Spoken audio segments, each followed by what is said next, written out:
लेकिन कांशीराम जी के जाने के बाद में बीएसपी का ग्राफ लगातार गिरता जा रहा है, ये ऊपर कैसे आएगा? देखिए आदरणीय जी, मैंने पहले ही कहा था जब तक हम कैडराइज नहीं होंगे, क्योंकि जब साहब मान्यवर कांशीराम जी ने कैडर दिए, बहन जी ने कैडर दिए, तमाम उन लोगों ने कैडर दिए जो साहब के द्वारा तैयार किए गए थे, लेकिन वो जैसे ही सत्ता में आए, सत्ता की मलाई खाना शुरू कर दिया, सत्ता के मजे चखना शुरू कर दिया, वो भूल गए उस संघर्ष को। मैंने पहले ही कहा था, तो वही चीज़ें हैं, दोबारा से एक बार फिर से बहन जी को, सभी पदाधिकारियों को साथ बिठाकर उन्हें कैडराइज करना है और कैडराइज करके उन्हें जमीन पर उतारना है। लेकिन तमाम तरह की जो चीज़ें हैं या आलोचनाएं हम लोगों से सुनते हैं कि भाई बहन जी वो भाजपा की बी टीम हो गई है, ये हो गया, मतलब इस तरह की भ्रांतियां समाज में फैलाते हैं, और जो आम वोटर है उस के पास जब इस तरह की खबर जाती है तो उसका भी मनोबल टूटता है। लेकिन होता नहीं है, ये वही लोग हैं जो आरएसएस के हैं, बीजेपी के, अन्य पार्टी के, वो जाकर इस तरह का रूमर फैलाते हैं। लेकिन जो बहन जी के दुश्मन है, बीएसपी के दुश्मन है, वो ये कहते हैं कि बहन जी जो 4 बार सीएम बनी थे ना उत्तर प्रदेश की, वो कांशीराम की वजह से बन गई थी। अब उनको, वो खुद अपने दम पर नहीं बनी है, उनका जाने के बाद में पार्टी डगमगा रही है।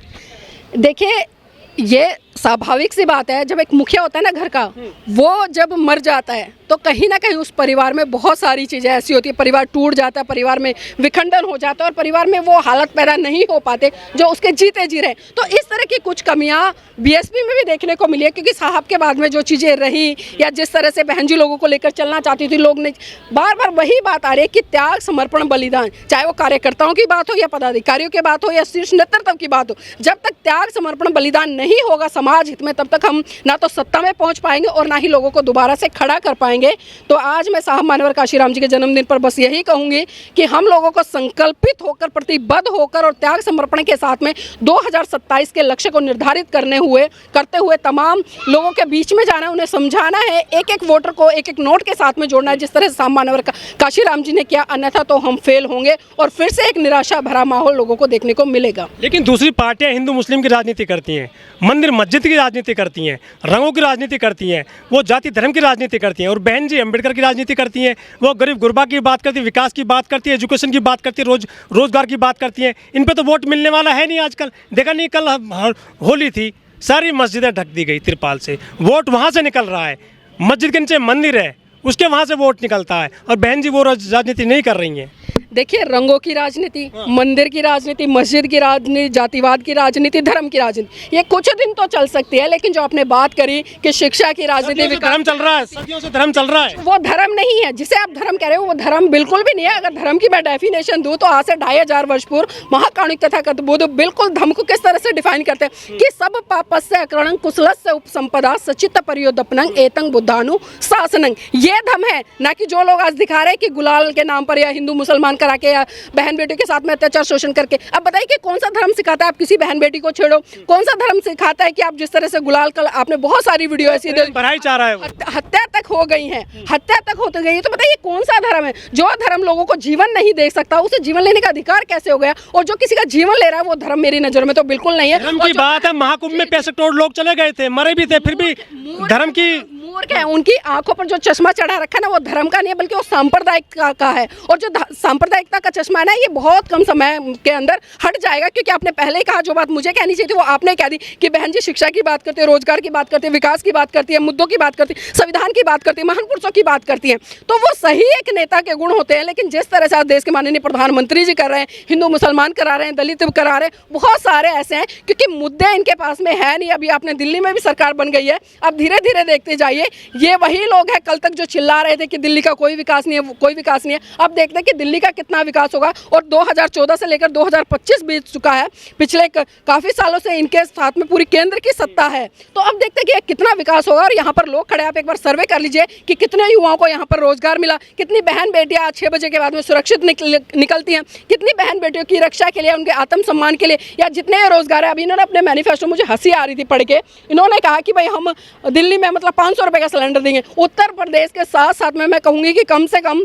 20 राज्य ऐसे होंगे जहां पर भारतीय जनता पार्टी की जो सरकार है वो पूर्ण बहुमत के साथ में है। आप जाइए वहां पर सर्वे कीजिए कि किस किस को 500 रुपये का सिलेंडर मिल रहा है। दूध का दूध पानी हो जाएगा, मुझे कहने की जरूरत नहीं। आप जाइए कि किस किस महिला को 2500 रुपये मिल रहा है, आपको पता चले। आप जाइए कि कहाँ पर जो हम सद्भाव की बात करते हैं, हम धर्मनिरपेक्षता की बात करें, किन के राज्यों में, जिस उत्तर प्रदेश में आपने देखा जब बहन जी का शासनकाल था, उनका लॉ एंड ऑर्डर था, वहाँ पर हिंदू भी एक मतलब अपनी ईद को बड़ी खुशी से मनाता था, एक बौद्ध भी अपने उत्सवों को बड़ी धूमधाम से मनाता था, हिंदू में मतलब कोई भी मतभेद नहीं होता था, किसी भी तरह का कोई नहीं था। लेकिन ये लोग जैसे ही कोई ऐसा त्यौहार आता है तो हिंदू मुसलमान करना शुरू कर देते हैं। इनके पास में मुद्दों की कोई राजनीति नहीं है, सिर्फ हिंदू मुसलमान दलित यही इनके लिए रह गया मुद्दा, इसके अलावा कोई नहीं है। और देश की जनता को समझ जाना चाहिए और खासकर युवाओं को समझ जाना चाहिए, जो इनके जो चाहे वो अभी कुंभ की बात करियो या कांवड़ यात्राओं की बात करियो, तमाम ऐसे आडंबरों की बात करियो, जब हुड़दंग करके हमारे ही बहुजन समाज के लोग डीजे पर नाचते हैं, जय भीम तो बोलते हैं लेकिन उस जय भीम का मतलब वो समझते नहीं। देखिए, आज सबसे पहले तो मैं पूरे भारत देश के लोगों को बधाई देना चाहूँगी साहब मान्यवर काशीराम जी की जयंती की, क्योंकि आज बहुजन समाज के लोग अगर सत्ता के मजे ले रहे हैं, सत्ता की तरफ बढ़ रहे हैं, या सत्ता का जो मजा उन्होंने चखा है वो साहब मान्यवर काशीराम जी की ही देन है। लेकिन जो आपका सवाल रहा कि जिस तरह से 4-4 बार सत्ता में आए लेकिन आज बहुजन समाज के लोग हैं कहाँ, क्योंकि पिछले दिनों आपने देखा हरियाणा में विधानसभा के चुनाव हुए, अभी दिल्ली में भी चुनाव हुए थे, और जो दिल्ली का परिणाम आया वास्तव में बड़ा ही निराशाजनक है। और जब परिणाम इस तरह के आते हैं तो कहीं ना कहीं मनोबल भी टूटता है, और ये मनोबल टूटता है उन लोगों का जो वोटर देने वाले हैं, जो कार्यकर्ता है, जो रात दिन जमीन पर काम करते हैं। लेकिन कहीं ना कहीं एक सवाल बहुत बड़ा खड़ा होता है, और कड़वा भी है, शायद बहुत सारे लोगों को बुरा लग जाए, खासकर पदाधिकारियों को बुरा लगेगा, मैं सच कहूँगी, क्योंकि जब जब इस तरह के नतीजे आते तो हमारे तमाम पदाधिकारी जिनको समीक्षा करनी चाहिए कि कहाँ कमियाँ रही, कहाँ कमियाँ नहीं रही, एक प्लानिंग के बिना अगर हम चुनाव लड़ने के लिए उतरेंगे तो स्वाभाविक सी बात है हमें मुँह की खानी पड़ेगी। क्योंकि अगर मैं दिल्ली का उदाहरण, दिल्ली में किसी समय 14% वोट हुआ करता था, 13-13, 14-14 काउंसिल जीत कर आते थे, 2-2 विधायक जीत कर आते थे। लेकिन आज वही दिल्ली है, नई नई पार्टी आई, वो उसका बसपा का सारा वोट खींच ले गई, लेकिन जो बसपा का वोट था कैडराइज वो भी कहीं ना कहीं धूमिल हो गया। तो आज एक बार फिर से ज़रूरत है जो साहब मान्यवर काशीराम जी का जो कैडराइज वोट था उस कैडर को दोबारा से इम्प्लीमेंट करने की, घर घर जाए, लोगों को बताए समझाए। बहुजन समाज पार्टी ने जितने बड़े स्तर पर उत्तर प्रदेश में काम किया उस काम का मद्देनजर रखते हुए लोगों को बताए कि भाई जब आपकी सरकार आई आपको रोजगार भी मिला, सुरक्षा भी मिली, आपको सम्मान भी मिला। लेकिन देखिए, जब से बहन जी की सरकार गई क्या हो रहा है, आए दिन आप सैकड़ों खबरें ऐसी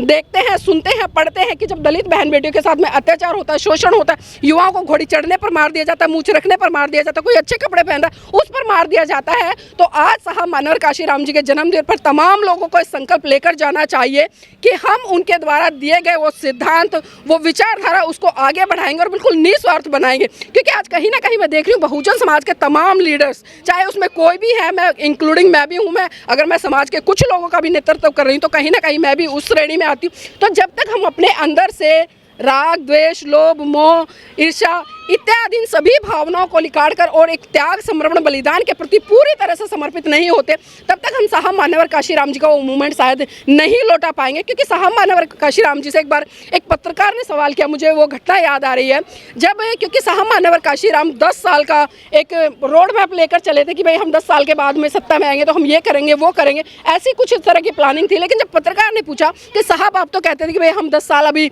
अपना जो धरातल है उसको तैयार करेंगे, अपनी धार्मिक और सामाजिक जड़ें तैयार करेंगे, उसके बाद हम राजनीति में आने का सोचेंगे, लेकिन आप तो सरकार बनाएगा, आपका तो मुख्यमंत्री बन गया, तो अब किस तरह से दिखता है, आप तो बड़े खुश होंगे। तो वहां पर साहब मान्यवर काशीराम साफ साफ कहते हैं कि देखिए, कोई जब एक महिला गर्भवती होती है और उसकी 6 महीने या 7 महीने में डिलीवरी हो जाए तो स्वाभाविक सी बात है वो खतरनाक होती है। तो इसी तरह से हम परिपक्वता से ही पहले सत्ता में आ गए, हमने सत्ता के मजे चख लिए और चखेंगे। और हमने देखा कि वो कहीं ना कहीं साहब मान्यवर काशीराम जी जो बात कहते थे वो बात कहीं ना कहीं उन्होंने कहा कि भाई आने वाले भविष्य में हो सकता है कि हमारे लिए खतरनाक हो। जिस तरह से गर्भवती महिला के लिए पहले डिलीवरी हो जाना खतरनाक होता है, तो ऐसे ही हमारे लिए भी खतरनाक हो सकती है। और उसी का एक बहुत बड़ा परिणाम हम लोगों ने देखा कि जब एक सफाई कर्मचारी, एक सब्जी बेचने वाला और एक झाड़ू लगाने वाला, एक नाली साफ करने वाला, एक प्रेस करने वाला, एक घड़ा बनाने वाला व्यक्ति जब सत्ता में पहुंचा उत्तर प्रदेश की में, चाहे वो मंत्री बना हो या विधायक बना हो या कुछ भी बना हो, जब उसके हाथ में सत्ता की शक्ति आई तो वो उस शक्ति को भोगने में लग गया, वो उसको भोगने में लग गया। उसने ये जिम्मेदारी नहीं समझी कि जिस तरह से साहब मान्यवर काशीराम जी ने मुझे तैयार किया, मुझे आगे बढ़ाया, ऐसे मैं भी समाज के तमाम लोगों को, सैकड़ों लोगों को जगाऊं और उन्हें बताऊं कि सत्ता में कितनी ताकत, सत्ता में आकर आप किस तरह से अपने मान सम्मान, अपनी पद प्रतिष्ठा और अपने समाज की अस्मिता को बचा सकते हो। वो काम शायद उन नेताओं ने नहीं किया। अगर वो काम उन नेताओं ने किया होता, क्योंकि जिस तरह से मैं दूसरा उदाहरण दूं, बाबा साहब अम्बेडकर ने जिस तरह से 1935 में हिंदू धर्म छोड़कर बौद्ध धर्म की शरण में गए तो लाखों लोगों ने ली, लेकिन वही लाखों लोग वो एक दिन तो बौद्ध बन गए, लेकिन उसके बाद वो भी उस विचारधारा को आगे नहीं बढ़ा पाए। तो इसी तरह से जो बहुजन समाज के लोग थे, जो सत्ता में गए, सत्ता के मजे लगे, नौकरियां उनको मिल गई, धरती उनको मिल गई, प्लाट उनको मिल गए, अच्छी एजुकेशन उनको मिलने लगी, लेकिन वो भूल गए उस संघर्ष को जो संघर्ष साहब मान्यवर काशीराम जी ने किया था। बहुत सारी घटनाएं साहब मान्यवर काशीराम के जीवन से जुड़ी हुई है, अगर मैं उन पर प्रकाश डालूं तो पता नहीं सदियां बीत जाएंगी। और बहुत सारी घटनाएं तो ऐसी कहीं ना कहीं अंतरात्मा को झकझोर कर रख देती है। मुझे एक प्रकरण और याद आता है, अक्सर तमाम मंचों से लोग उस प्रकरण को सुनाते हैं साहब मान्यवर काशीराम जी के, कि एक बार वो पंजाब से महाराष्ट्र जा रहे थे और ट्रेन में आए और वो दिल्ली उतरे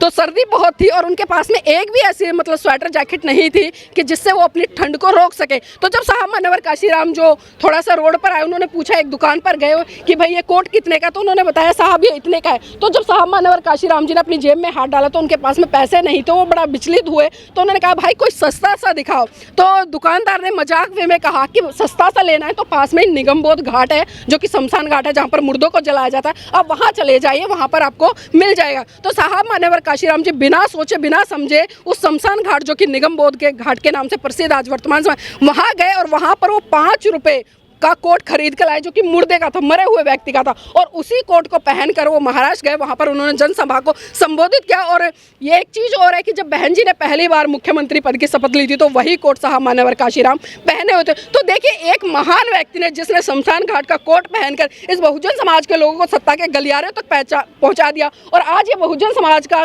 जो मैं कहूँगी कि तबका है, आज वो मतलब ब्रांडेड सूट बूट पहन रहा है। तो ये आज कहीं ना कहीं हम लोगों की ड्यूटी बनती है, उन जागरूक लोगों की ड्यूटी बनती है कि उन महान पुरुषों के बलिदान, त्याग, समर्पण को इस तरह से धूमिल ना करें जिस तरह से आज हो रहा है। क्योंकि पीड़ा होती है, हम एक के बाद एक सारे चुनाव हारते जा रहे हैं, हमारा कोई भी वोट परसेंटेज बढ़ने की जगह लगातार घट रहा है। तो कहीं ना कहीं एक पीड़ा है, और ये पीड़ा जो है हम देख पाते हैं कि खासकर उन लोगों में जो बसपा से उम्मीद लगाते हैं, जिन्होंने बहन जी का शासनकाल देखा है, आज कहीं ना कहीं पार्टी में भी कुछ कलह कलेश मचा हुआ है। आए दिन आप ट्वीट के माध्यम से, सोशल मीडिया से, मेन स्ट्रीम मीडिया में देख लेते हैं। क्योंकि जब बहन जी अच्छा काम करते हैं उसको कोई नहीं बताता, लेकिन कुछ इस तरह की घटनाएं आती है। अभी आकाश आनंद को लेकर बाहर निकालने की घटना हुई, उससे पहले सिद्धार्थ अशोक जी को बाहर निकालने की घटनाएं हुई। तो लोगों ने उसको एक पारिवारिक मुद्दा देकर बहुत बड़े तरह से मतलब एक मुद्दा बनाया, उसको भुनाने का काम किया। तो इस तरह की चीज़ों से मैं कहूँगी कि पार्टी के जो शीर्ष नेतृत्व करता है उनको भी बचना चाहिए। घर की लड़ाई आप घर में सीमित रखो, लेकिन सामाजिक जो एक वो है मुद्दा है, इसको इस तरह से आने ना दे और समाज के बीच में भी ना आने दे। क्योंकि इस तरह की घटना आएंगी तो कहीं ना कहीं हमारा मनोबल भी टूटेगा और लोग भी कहीं ना कहीं छिटकेंगे।